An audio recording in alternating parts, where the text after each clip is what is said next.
एक सुंदर कविता आहे. वेळ नाहीये असं म्हणणाऱ्या प्रत्येकासाठी.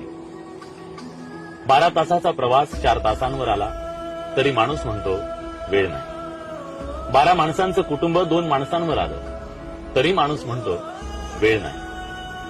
4 आठवड्यांनी मिळणारा निरोप आता 4 सेकंदात पोहोचू लागला तरी माणूस म्हणतो वेळ नाही.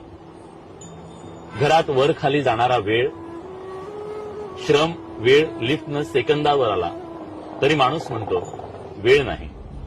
कधी दूरच्या माणसाचा चेहरा पाहण्यासाठी 6-6 महिने लागायचे.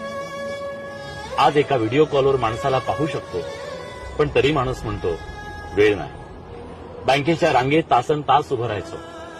आता मोबाईलवर काही सेकंदात व्यवहार करतो तरी माणूस म्हणतो वेळ नाही. एकेकाळी काही आठवड्यांचा कालावधी लागणाऱ्या आरोग्य तपासण्या आता काही तासात होतात तरी माणूस म्हणतो वेळ नाही. ऍक्टिव्हा चालवताना एका हातात हँडल, दुसऱ्या हातात मोबाईल, कारण थांबून बोलायला वेळ नाही.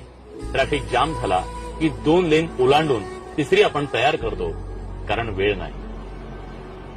वेळ नाही आईवडिलांना फोन करायला, वेळ नाही निसर्गात रमायला, वेळ नाही आपल्यासाठी जगायला. पण वेळ आयपीएल साठी आहे, नेटफ्लिक्स साठी आहे, सटरफटर रील्स साठी आहे, राजकारण्यांवर भरघोस चर्चा करायला आहे, पण स्वतःसाठी मात्र नाहीये. जग सोपं झालं, गती वाढली, तंत्रज्ञान जवळ आलं, अंतरं संपली, सोयी वाढल्या, संधी वाढल्या, पण माणूस वेळ नाही म्हणून स्वतःपासून दूर गेलाय.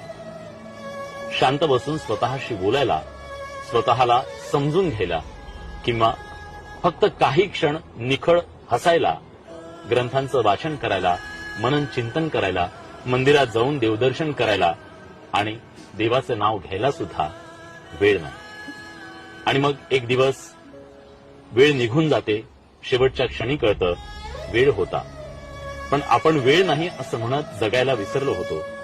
म्हणून आजच ठरवा, स्वतःसाठी थोडा वेळ राखून ठेवा, नात्यांसाठी थोडा वेळ देऊन बघा, मनासाठी, शांतीसाठी, आयुष्याच्या गाभ्यासाठी थोडा वेळ जगून घ्या. कारण वेळ नाही हे सत्य नाही, ते फक्त एक कारण आहे मित्र.